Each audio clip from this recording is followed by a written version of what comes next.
On the night of 1st June 2001, the Kingdom of Nepal was plunged into an unimaginable nightmare. What began as a seemingly ordinary family dinner ended in a bloodbath that decimated its royal family and forever altered the course of a nation. For decades, Nepal was a Hindu kingdom, its monarchy revered, almost divine. At the helm was King Birendra Bir Bikram Shah Dev, a widely respected and popular monarch known for his democratic reforms and progressive outlook. He, along with his elegant wife Queen Aishwarya, embodied the aspirations of the Nepalese people. Their reign, beginning in 1972, was largely seen as a period of stability and gradual modernization. The royal family was a close-knit unit. Crown Prince Dipendra, the heir apparent, was known for his modern education and passion for sports. Princess Shruti, his sister, was admired for her grace, and Prince Nirajan, the youngest, for his quiet demeanor. They were the future of Nepal, living within the ancient traditions of the Narayanahiti royal palace, a symbol of their enduring legacy. Every Friday evening, the royal family would gather for their traditional dinner at the Tribhuvan house within the Narayanahiti Palace complex. 1st June 2001 was no different. Attendees included King Birendra, Queen Aishwarya, their children, and other close royal relatives. The atmosphere, initially, was one of familial warmth and conviviality. Then, the unthinkable happened. Accounts from survivors and subsequent investigations paint a harrowing picture. Crown Prince Dipendra, reportedly intoxicated and distressed, left the gathering. He returned moments later, armed with multiple automatic weapons. 10 members of the royal family were killed that night. King Birendra Bir Bikram Shah Dev, Queen Aishwarya Rajya Lakshmi Devi Shah, Crown Prince Dipendra Bir Bikram Shah Dev, who later died after slipping into a coma, Prince Nirajan Bir Bikram Shah Dev, Princess Shruti Rajya Lakshmi Devi Shah, Prince Dhirendra Bir Bikram Shah, King Birendra's brother, Princess Shanti Rajya Lakshmi Devi Shah, King Birendra's sister, Princess Sharda Rajya Lakshmi Devi Shah, King Birendra's sister, Kumar Khadga Bikram Shah, Princess Sharda's husband, Princess Jayanti Rajya Lakshmi Devi Shah, King Birendra's cousin. The news sent shockwaves across Nepal and the world. A nation, once proud of its monarchy, was now reeling from a loss beyond comprehension. Streets filled with grieving citizens, disbelieving, and devastated. An immediate investigation was launched, and just a week later, the official report was released. It concluded that Crown Prince Dipendra was the sole perpetrator, driven by an argument over his desire to marry Devyani Rana, a woman his parents disapproved of due to her family's perceived lower status or political connections. The report stated that after the killings, Dipendra shot himself. However, from the moment this official narrative emerged, widespread skepticism gripped the Nepalese public. The swiftness of the investigation, combined with several perplexing inconsistencies, fueled a deep sense of distrust. The popular and beloved King Birendra, known for his democratic leanings, was dead.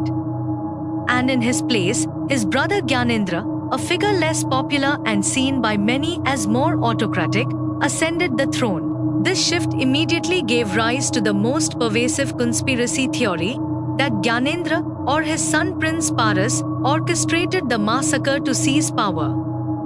Proponents of this theory point to several crucial facts. Gyanendra and his immediate family were absent from the Friday dinner.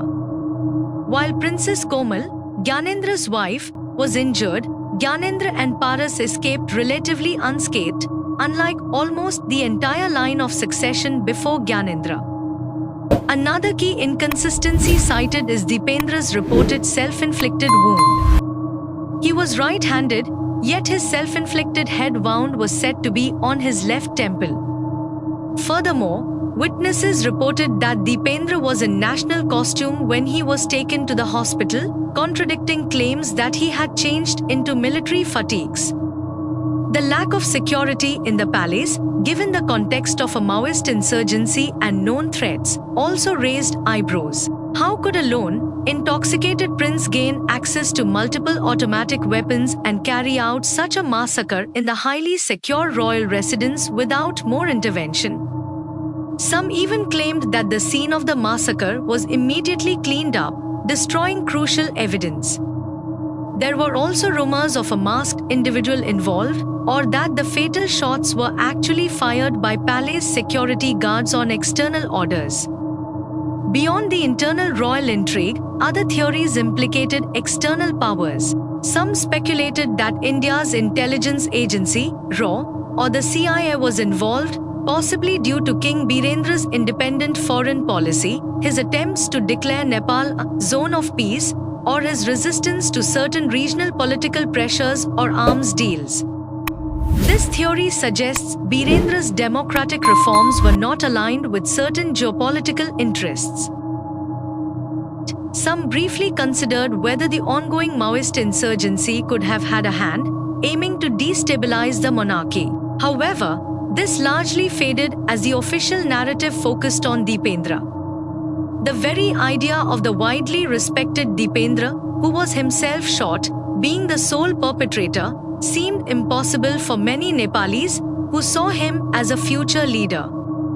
The Devyani Rana motive, while part of the official report, felt insufficient to explain such widespread carnage.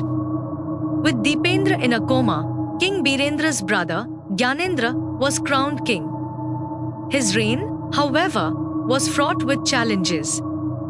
The massacre had deeply shaken public trust in the monarchy, and Gyanendra's perceived authoritarian tendencies, including his direct rule and suppression of political parties, further fueled popular discontent. The tragedy of the royal massacre, coupled with growing political instability and the Maoist insurgency, ultimately contributed to a widespread pro-democracy movement known as Jana Andolan II. In 2008, just 7 years after the massacre and amidst overwhelming public pressure, the 240-year-old Nepalese monarchy was abolished, and Nepal was declared a federal democratic republic. To this day, the true circumstances surrounding the royal massacre remain a subject of intense speculation and debate in Nepal. For millions, the official narrative feels incomplete, failing to address the many contradictions and unanswered questions. The various conspiracy theories, though unproven, continue to resonate deeply, reflecting a lingering distrust and the profound impact of that night. The massacre stands as a pivotal, traumatic moment in Nepalese history, a tragedy that irrevocably altered the nation's political landscape and social fabric. It's a somber reminder of how quickly power can shift, how easily trust can be eroded, and how some mysteries, even those that shape a nation, can linger for generations. The truth remains elusive. The Narayanahiti Palace, once the seat of royal power, now stands as a museum, a silent witness to a night that changed everything. The royal massacre of Nepal serves as a dark chapter, forever etched into the memory of a resilient nation, its true narrative still debated and sought after. What do you believe happened on that tragic night? Share your thoughts in the comments below.